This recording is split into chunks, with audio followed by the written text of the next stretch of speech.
안녕하세요. 저는 현실문화연구 대표를 맡고 있는 김숙이라고 합니다.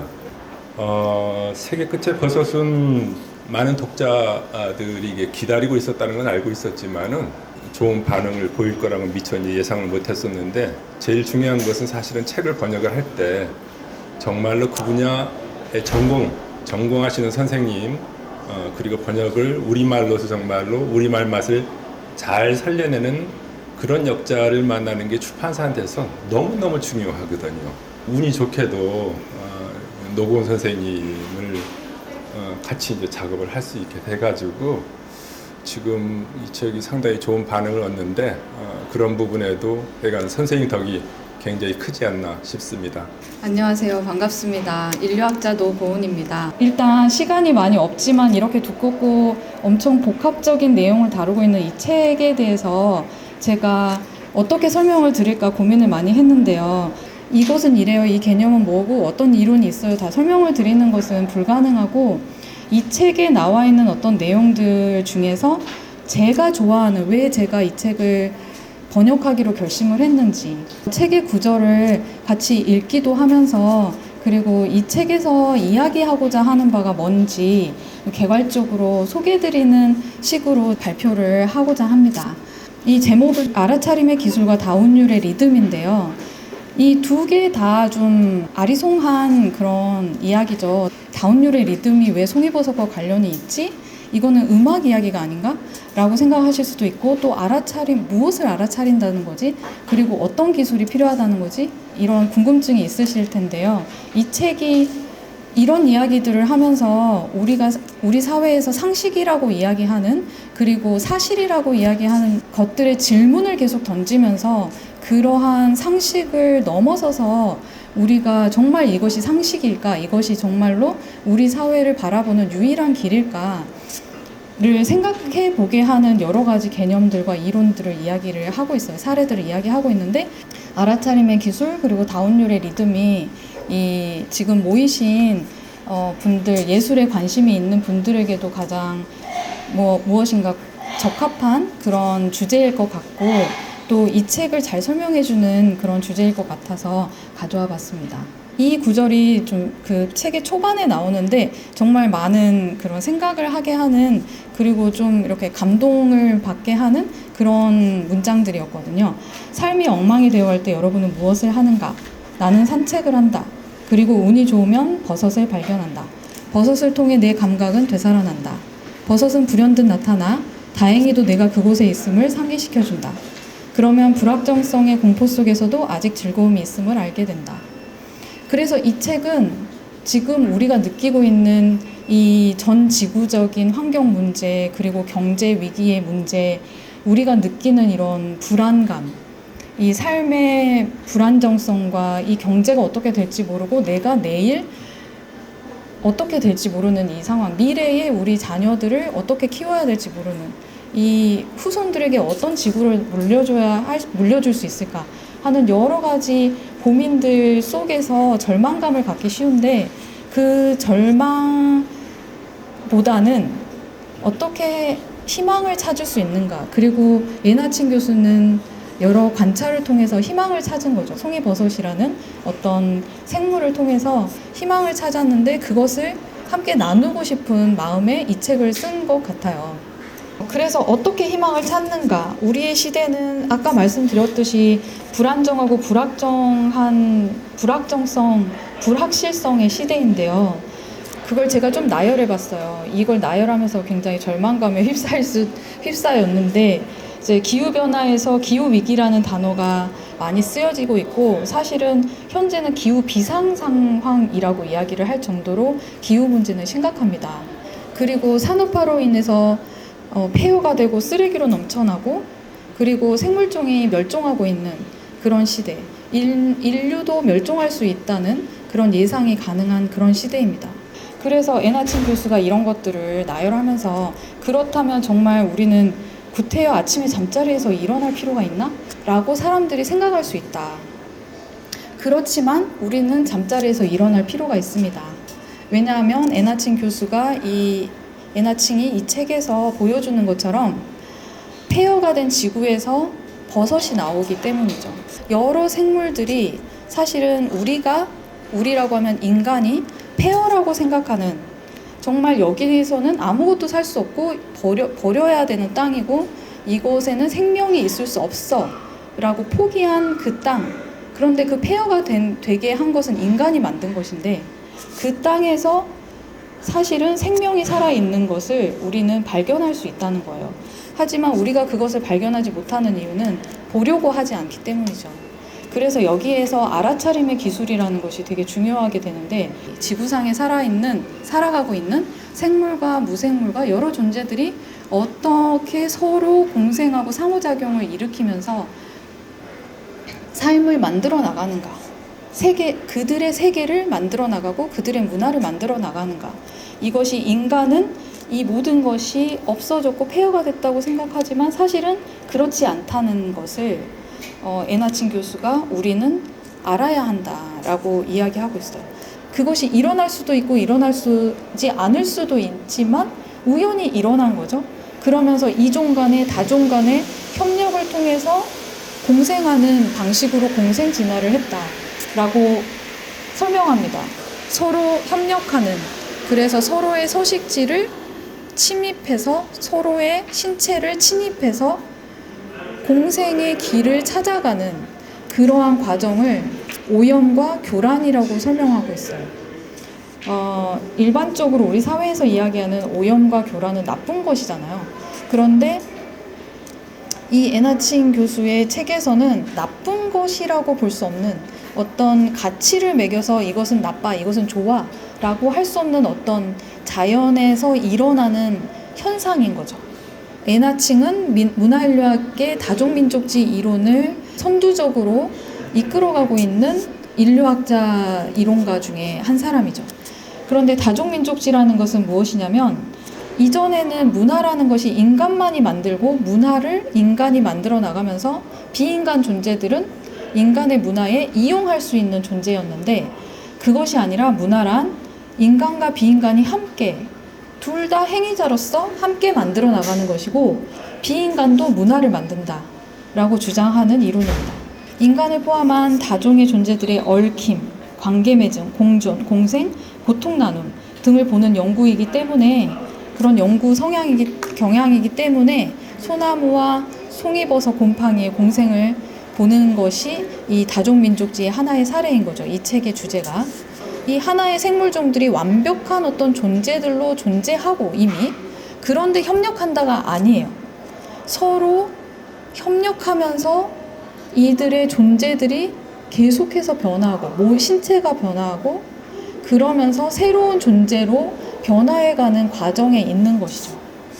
인간도 마찬가지라고 설명을 합니다. 그래서 그것을 다종의 생물들이 함께 이루는 삶인 하나의 되기로 해석하고,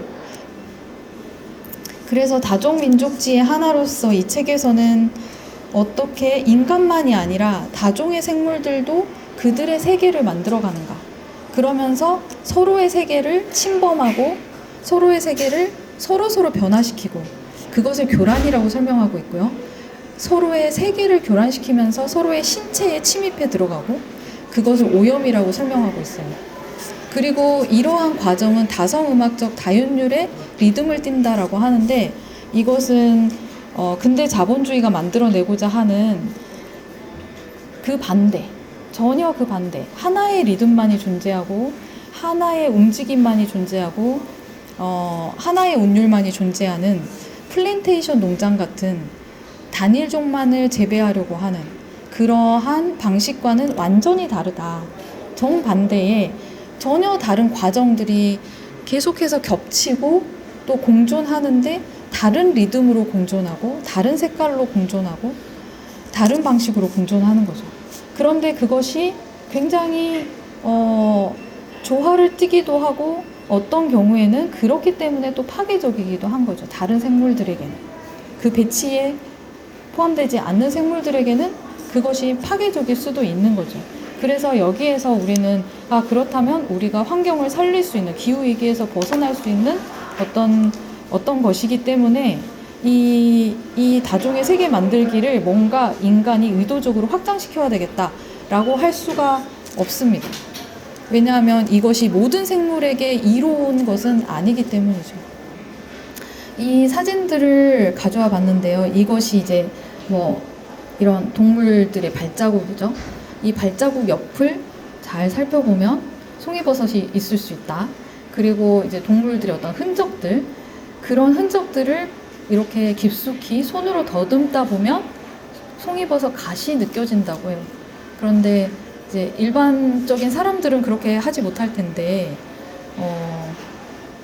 이 채집인들은 그런 식으로 더듬는 촉각을 이용해서, 우리는 눈으로만 보려고 하면 보이지 않지만 촉각과 후각과 여러 가지 몸의 감각을 이용해서 이러한 다종의 세계 만들기를 찾아보자, 이렇게 느껴보자 라는 이야기를 하고 있습니다. 그래서 이것을 알아차림의 기술이라고 이야기를 할 수 있고요. 우리가 알고 있는 우리 지구의 역사는, 그리고 세계의 이야기는 인간의 이야기입니다. 인간이 아닌 존재를 주인공으로 삼는 그런 이야기들은 거의 존재하지 않아요.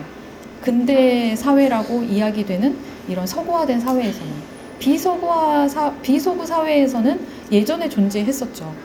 그런데 점점 서구화되면서 그런 이야기들이 미신이다, 뭐 아니면 믿을 수 없는 이야기다, 우리 사회에서는 받아들여지지 않는 그런 이야기들이 점점 되어가고 있는데, 그 이유는 우리가 존재하는 것들을 알아차리기를 거부하기 때문이다라고 이야기하거든요. 인간이 아닌 비인간 존재들을 그들의 권리를 이야기를 하면서, 예를 들면 동물권을 이야기하면서 그들이 어떻게 인간이 가지고 있는 것들을 가지고 있는가를 증명하려고 하잖아요. 그런데 그렇게 할 필요가 없다는 거죠. 왜 그들이 인간에게 그걸 증명해 보여야 하느냐. 그것을 하지 않고도 이들은 살아있고, 알아차리는 것은 우리의 역할이라는 거죠. 그런데 이제 이 책에서 또 한 가지 중요한 주제로 나오는 것이 글로벌 자본주의에 대한 이야기예요. 이렇게 다종의 세계 만들기가 이루어지기 때문에 그러면 우리는 아무 걱정할 필요가 없지 않아? 라고 생각할 수 있는데, 사실은 송이버섯에 사람들이 주목하게 된 이유도 송이버섯이 비싼 상품이기, 굉장히 값비싼 상품이기 때문이죠.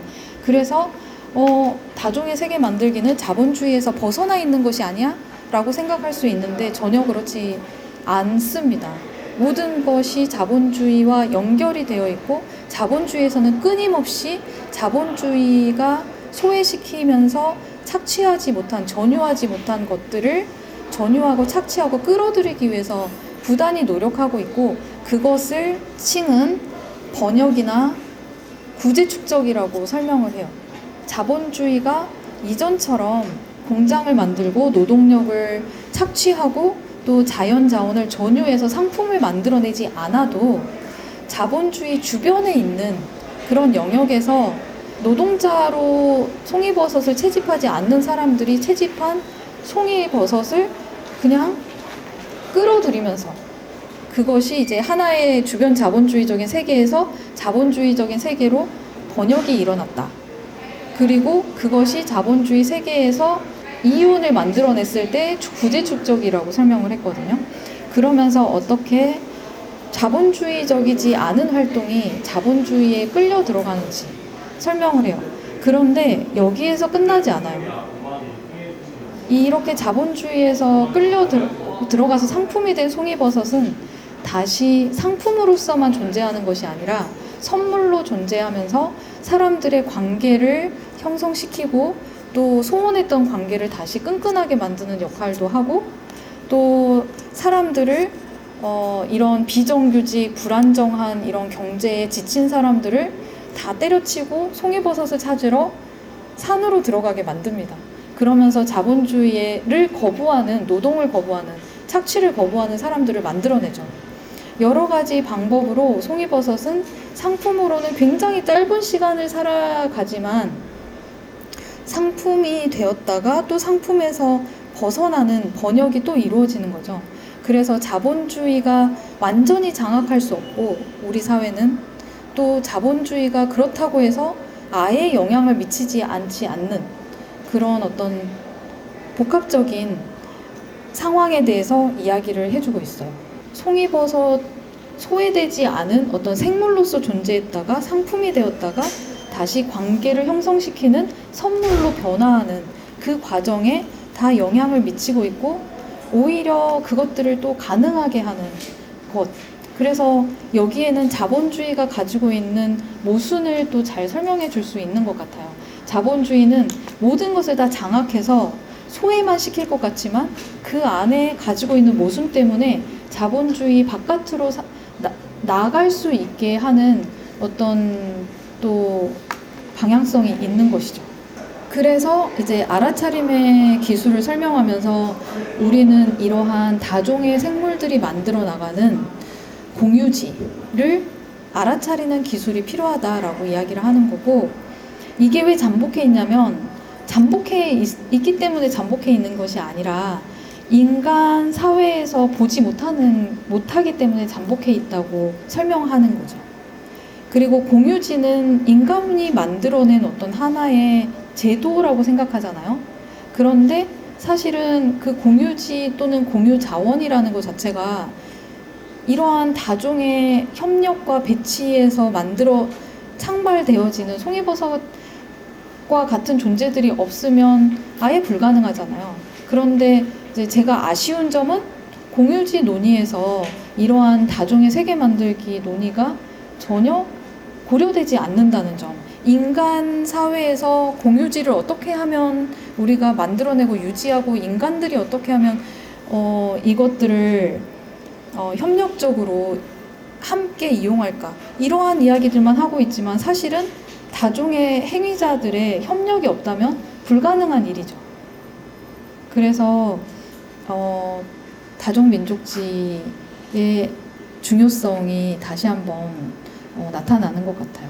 이렇게 송이버섯을 좋아하는 이런 엘크인가요? 이 동물들이 송이버섯을 찾아 헤매는 건지는 모르겠지만, 송이버섯을 이렇게 캐기 위해서 코나 주둥이에 피가 나도록 이렇게 흙을 이렇게 판 그런 것들을, 그런 광경을 본 적이 있다라고 얘기할 만큼 인간만큼이나 송이버섯과 관계를 맺고 싶어 하는 여러 동물들, 식물들이 있고, 이렇게 송이버섯을 즐기는 사람들이 있다.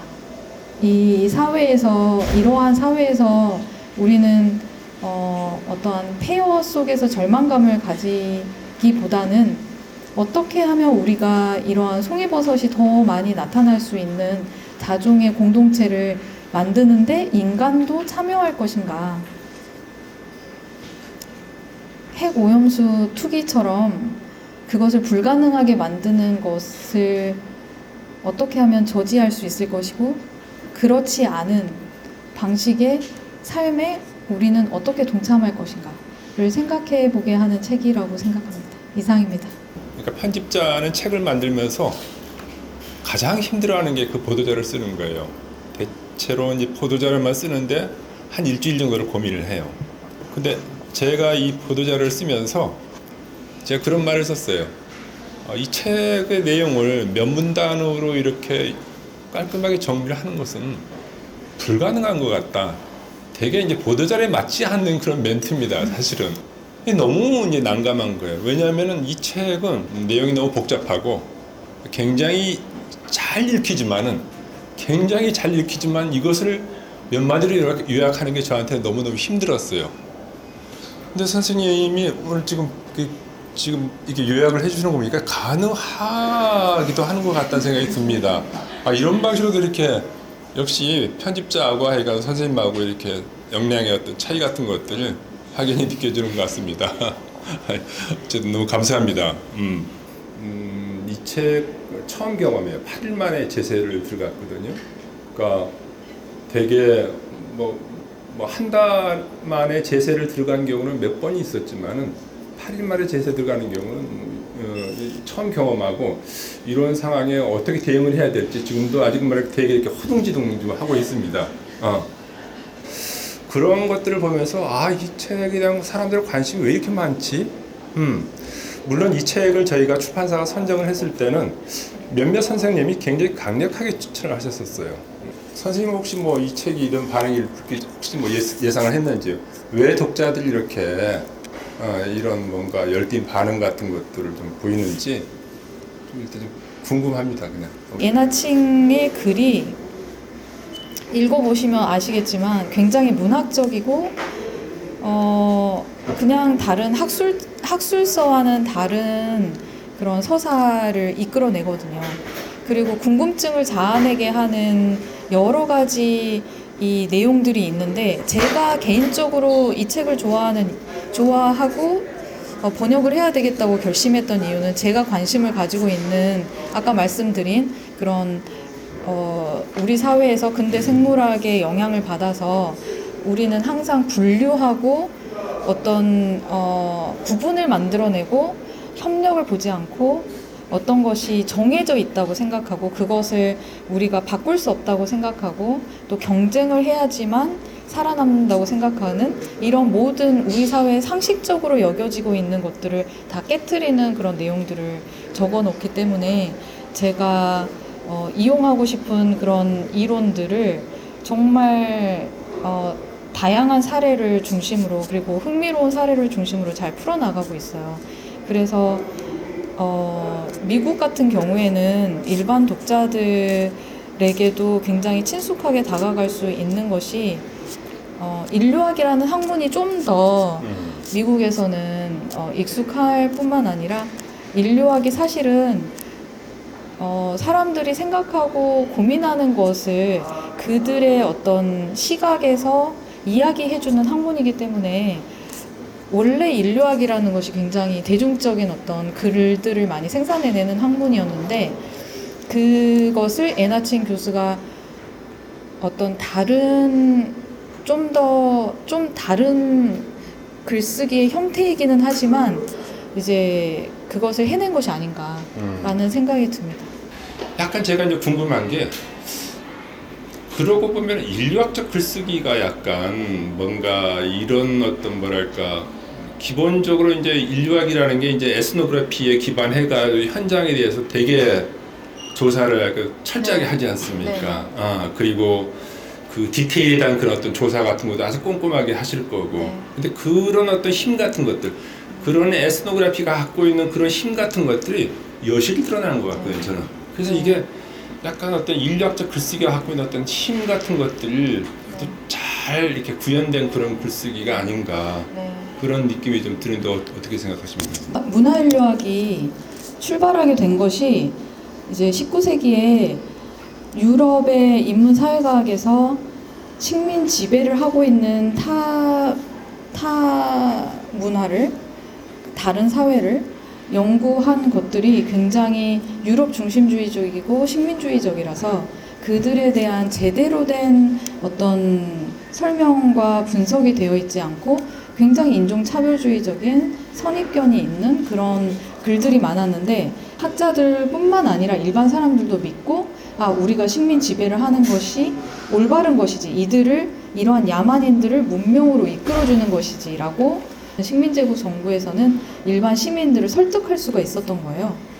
근데 그것들이 인류학을 초기에 만들어낸 사람들이 보기에는 굉장히 오류가 많은 그냥 여행하는 사람들이 편견 섞인 어떤 것들을 이야기해주면 학자들이 그것을 그냥 이용하는 거예요.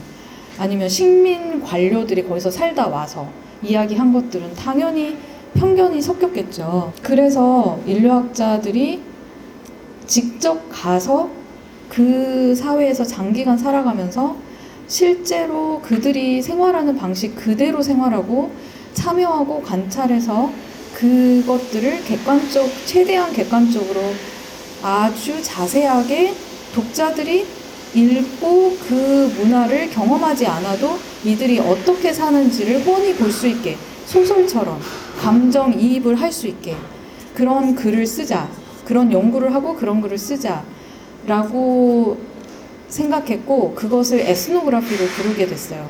기본적으로 인류학에서는 이러한 어떤 현장감 있는 실제로 인류학자가 경험한 현지 조사를 통해서 경험한 현장 연구를 통해서 경험해서 알고 있는 그런 그 직접적으로 일차적으로 알고 있는 그런 자료를 중심으로 글을 쓰기 때문에 확실히 이 연구에 참여하는 연구 대상들의 삶을 정말로 깊이 있게 이해할 수 있는 그런 글이 나올 수 있고, 또 그것을 쉽게 일반 독자들이 읽을 수 있는 방식으로 쓰는 것이 에스노그래피의 한 가지 방식이기 때문에 이 책 말고도 다른 책들도 이런 책들이 꽤 있습니다. 이게 인류학 책인데 어쨌든 제가 피부로 제 주변에서, 저는 이제 미술책이라든가 예술책을 저희 출판사가 많이 읽고 그다음에 뭐 관계하는 분들도 이제 있는데, 책 출간 이전부터 미술계 뭐 작가부터 시작해서 되게 뭐 큐레이터 뭐 이런 선생님들이 이 책의 존재를 미리 다 알고 있었고 이 책 언제 나오냐는 그런 반응들을 되게 많이 보였고, 실제로 출간하고 나서도 이 책에 대한 이런 반응들을 보면은 미술계가 왜 이 책에 대해서 이렇게 관심을 많이 갖는지 그게 되게 궁금해요. 혹시 선생님은 물론 뭐 미술계와 직접적인 관계는 안 갖고 계시지만은 뭔가 좀 단서가 될 만한 뭐 좀 짚히는 게 있으신지. 저는 정말 예술계, 미술계를 잘 모릅니다.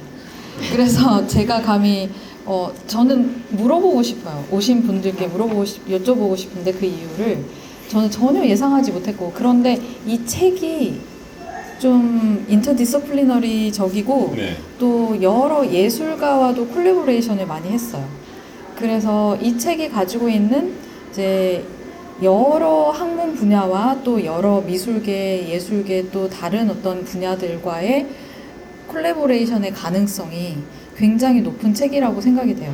그리고 이제 제가 알고 있는 미술계는 물론 예술계 전반적으로 문학도 그렇고 음악도 그렇고 미술도 그렇고 그렇지 않은 분들도 계시죠. 고전을 어떻게 유지하고 그것을 다시 재생시키느냐에 관심을 가지고 계시는 분들도 있지만, 또 한편으로는 어떻게 하면 어떤 전복적인 사고, 아방가르드, 어떻게 하면 지금 우리의 당연하다고 생각하고 있는 것들을 뛰어넘을 것인가, 넘어설 것인가, 그래서 우리 사회에서 잘 보지 않고 있는 것들, 또는 소외된 것들, 또는 무시하는 것들, 또는 중요하지만 이해하기 힘든 것들, 그러한 여러 가지 것들을 가장 먼저 이끌어내는 그런 분야는 사실은 미술계가 아닌가라는 생각이 들거든요. 이 책에서 그런 가능성을 본 것이 아닐까라는 생각이 들어요. 이 책도 아까 말씀하셨던 것처럼 오염이나 교란이나 공생진화나 협력이나 배치나 이런 것들이 우리 사회에서는 거부되는, 어떻게 보면 그것들은 예외적인 것이야, 또는 그것들은 우리가 먹고 사는데 정말 방해가 되는 것이야 라든지 하는 식으로 소외시키고자 하고 인정하지 않고자 하는 그런 것들이거든요. 그런데 우리 사회, 우리 지구에 존재하는 거고 우리 삶에 존재하는 것이고, 우리는 그것들을 무시할 수 없는 상황까지 온 거잖아요. 그것을 지적해 주는 책이기 때문에 굉장히 지향하는 코드가 맞다는 생각이 들었어요. 네, 그래서 마치도록 할까요? 네. 네. 감사합니다. 선생님. 감사합니다.